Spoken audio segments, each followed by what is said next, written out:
Welcome back to the nearby Veggies garden, and it's mid-April here in central Portugal, and this is my favourite time of the year in the garden. So I hope you'll really enjoy this spring garden tour. First of all, let's go into the vegetable garden.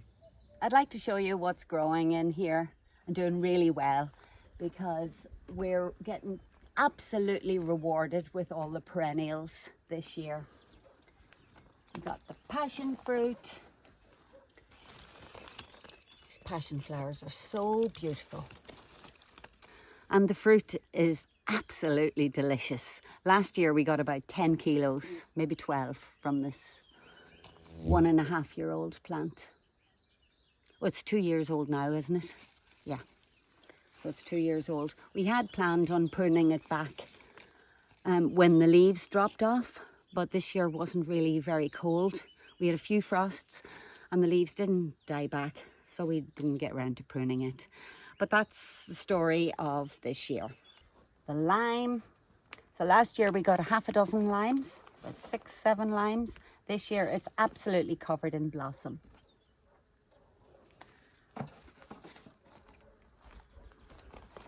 There's some lemongrass over there. Comfrey. And the lemon is covered in blossom. And you can hear all the bees. I'm just about to pick the last of the lemons because they're weighing down this branch. They're getting absolutely massive.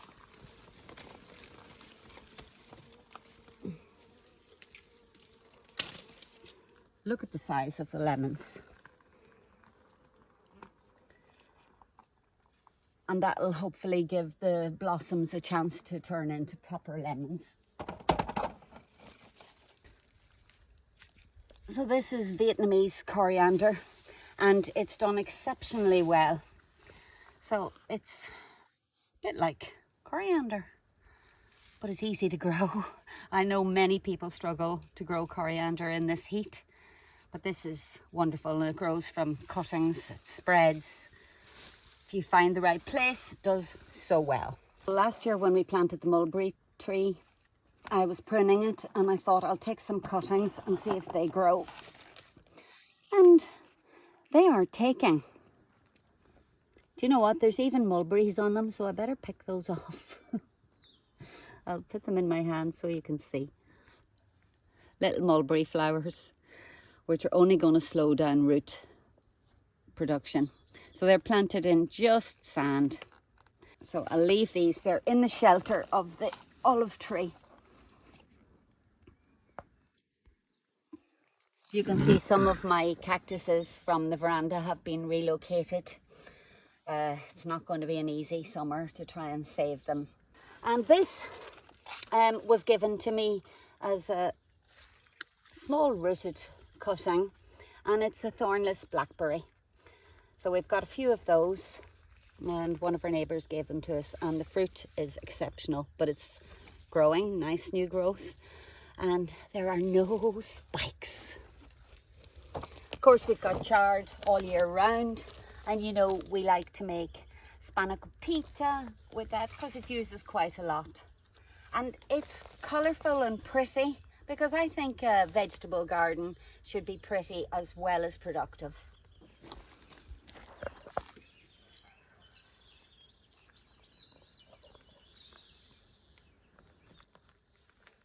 These are the Welsh onions that we planted, and they just continue on. We planted these from seed, and they're about to burst into flower. They have beautiful white flowers.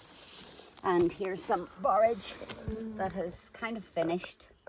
Right here, we've got this beautiful globe artichoke and a smaller one. So we need 2 if Dan and I are going to have a meal. Fortunately, Dan is off to Denmark tomorrow for another week's work, and I might have to eat this on my own again. And if you're wondering, oh, there's loads coming.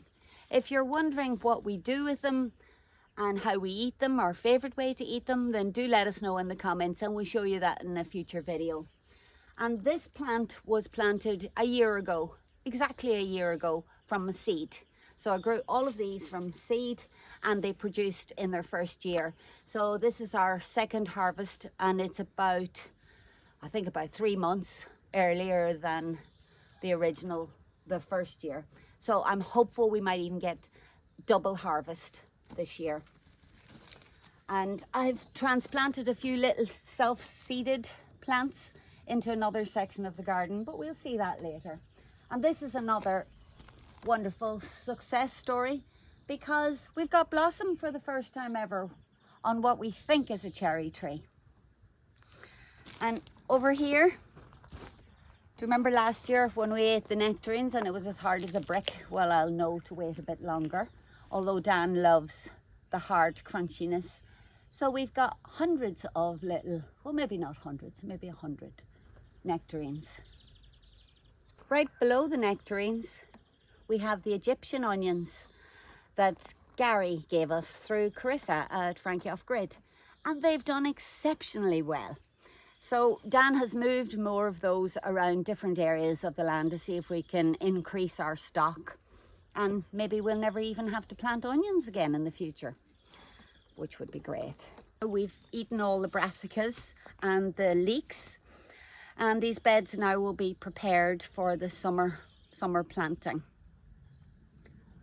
We've got the roses along the front, which are doing nicely, more chard. And over here, we got some peas and mange too. They're doing very well. Do you want to eat one? Sugar snaps.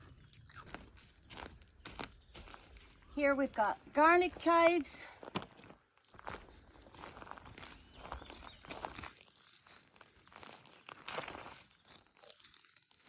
We've got the sage. So the Californian poppies and the three-cornered leeks are a lovely contrast. The Californian poppies aren't edible, but they are very pretty. And they grow very easily here. I have planted, I think, about a dozen plugs last year that I grew from seed from my mum's garden. And yeah, I don't think I'll ever need to plant them again. They just do what they do. These flowers are stunning on the three-cornered leeks. Another allium, and you can eat every part of an allium. We'll move on to the little terrace garden that Dan built last year and see how that's doing. Got a lovely cardoon here. Underneath we've got strawberries. Now those strawberries were initially in a bed further down, but it was far too hot, so we've moved them. The lettuces that I planted a few weeks ago are all doing really well, hiding under this. This is finished. I'm just letting the last of the flowers do their bit. So those lettuces have come on. This is Taunton Dean. Yes? Yeah. Yeah, this is a Taunton Dean kale, a perennial kale that Gary gave me. And he gave me some cuttings, and they grow into lovely bush shape as opposed to the more traditional Portuguese style of kale, which grows taller. At the end of the lettuces, we've got some beetroot seedlings, and on this side we've got some beetroot that's left over from last year, and slightly further down we've got some young beetroot. So we've got sort of succession of 3 different stages of beetroot because we like beetroot. All this coriander is now running to seed. It gave us coriander all winter, and we'll let that go to seed, save the seed, replant it. And behind me we've got lemon verbena, little willow tree, and some chives. The peas are nearly finished. This side we've got lots. We haven't really done anything here at all. Well, we did nothing except a bit of this, a bit of that, and eventually it became what you see. Syrinth, rosemary here, which is doing well again, and Syrinth, which just self-seeds, does its own thing. So from when we planted this, we have never watered it, and everything is doing well. So we're kind of a style of growing things that can handle themselves the best without our assistance. But this section has filled up beautifully. Oh, we missed all the broad beans. We've got broad beans everywhere here, but as you can see, a lot of them have flopped over. We had an exceptional amount of rain in the last couple of months, and it came down very hard and heavy. With these being so tall, they did kind of flop, but most of them are okay and they're still producing, and they start to grow towards the light, and they start to grow. Look at this, it's at a right angle, so it's lying flat and then it shoots up a new stem so that it's nice and straight up to the light again. Now to the front of the veg garden. Oh, this pepper plant has blossoms coming. Have a look.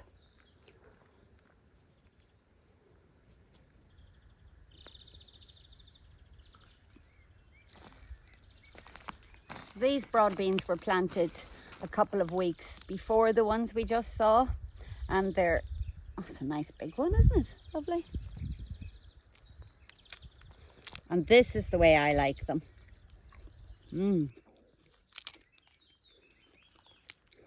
Not when they've got the thick cover on them. Next up is one of Dan's babies, the compost. Over the last year or so, we've been putting all of our plant matter that we've pulled out of the ground, branches and other weeds and things like that, into this pile here. We're composting everything in situ here, and in the future we'll plant into this and have some wonderful composted vegetable matter, plant matter, for things to grow in. And this is building up the ground here to stop the water from running off down the hill. So our main compost pile is a large amount of goat manure mixed with straw and gorse, and then this is just the day-to-day kind of stuff that we chuck down here. We have another compost bin for the vegetable matter from the kitchen. And this is just so that we don't have to carry all of this stuff down to the compost pile, and then when it's composted, carry it all back again. So we just put it here and build up the ground here. This was a bare root peach tree that we planted, what, 17 months ago? And it is growing amazingly fast. A couple of weeks ago it was covered in blossom. We hope we're going to get some peaches. They're the flat kind of donut type of peach. However, it does have quite a bit of peach leaf curl going on, but hopefully the plant will recover from that. Well, Dovey's lemon tree suffered a little bit with the cold weather over the winter, but it's got blossom coming on it. We planted this the same day as the flat peach. So the blossom on this Japanese crabapple is an absolutely beautiful pink and white, and the leaves are sort of green and red. It's going to be an absolutely stunning tree. We carefully selected this position so we had a line of sight between the barn and the olive tree from the veranda. I mentioned the compost pile, and a few videos ago I planted potatoes there. Come on down with me and we'll show you where the compost pile and the potatoes are.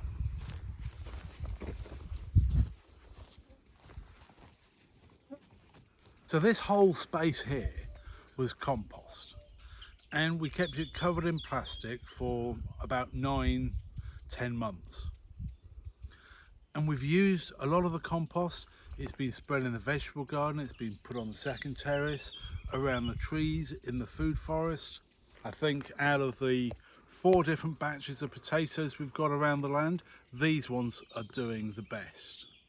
last year we worked really hard to get this second terrace prepared with beds and smaller beds and segments that we can work with. We put down tons of pine bark, and we have still some onions and some cabbages in this particular bed, but mostly it's been cleared so that we can plant our squashes. But if we move on, we've had a lot of compost. So this year these bags have been lying here nearly 6 months and we haven't had to use them. We've still got a little bit of compost left, but it's been fabulous having our own compost for the first year. An actual decent amount, but it takes a lot of work. And we had quite a lot of these tall kales, but with the wind and the rain they fell over. But we let this one sit because it's starting to grow tall again. It hasn't broken, so we'll just leave it. It's still productive and it's not blocking anything too much. Our garlic over here is doing great. Here. Here.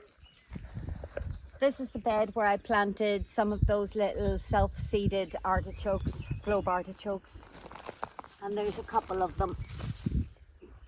1, 2, 3. So I'm hopeful that they'll carry on.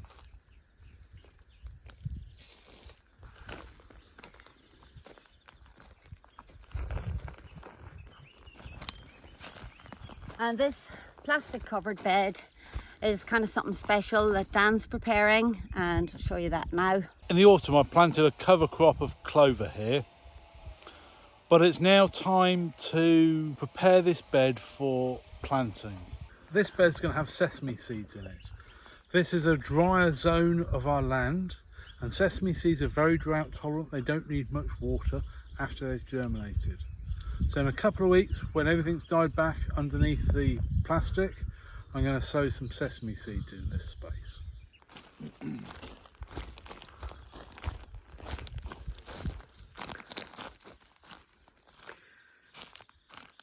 This is the São Bartolomeu pear. It's a small red pear which they dry in this area, and the dried pears are absolutely beautiful. They taste amazing.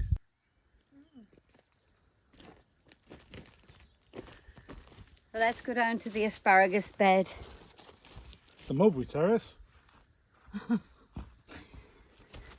He just said that because he didn't get any asparaguses.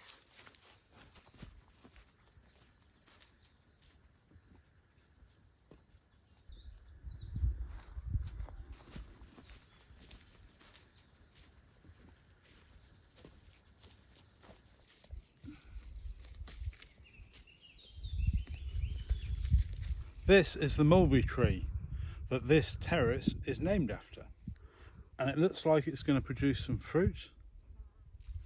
It is looking very happy in its little enclosure. So we planted, what kind of Alphoshera. Oh yeah, Alphoshera here all along this terrace, and they've all taken except for this one, but I'm not so sure that's even dead yet. They're coming. Oh no, another casualty. And one more. One more. So I think 3 casualties. But, you know, that's okay. The asparagus is looking well. We've got beans. We've got beans that are regrowing. The big white gigantes beans are known to be perennial if you get a mild winter, which we have done. So we've got, I think, 3 of them that are regrowing from the original roots. The big cabbages that I planted under the beans, well, they're getting big. And yeah, I've planted some beans in there already. Asparagus looking good. Well, the bean frame needs a little bit of repair, but we'll do that before the beans are up. So we'll do that in the next week or so.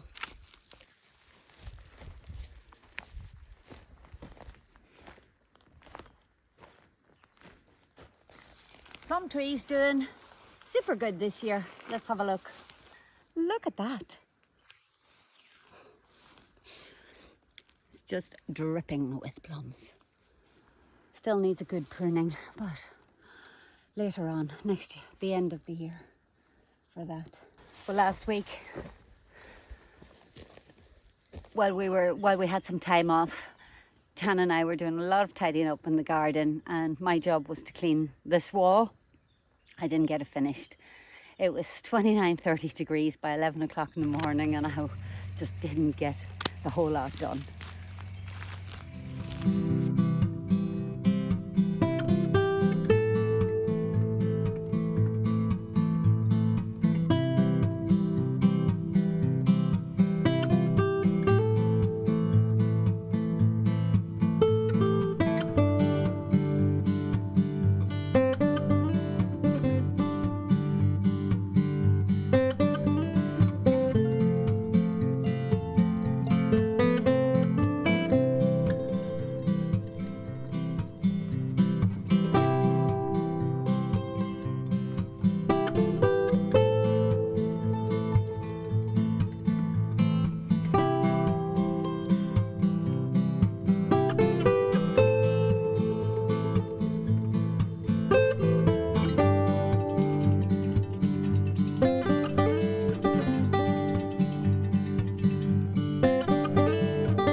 The kiwis are doing really great this year. I don't know, they stepped into like a new planet. They're just growing properly. Feels like they've finally established. Well, it's hard to believe that in less than 3 years, when we bought this abandoned land, there was nothing here except for the orange tree and that 3 tiny little olive trees. That one, and that one. Aside from that, it was just brambles and grass almost 2 meters high, and now it's excellent. But we haven't got time to show you all of this food forest area, but we'll save that for another video.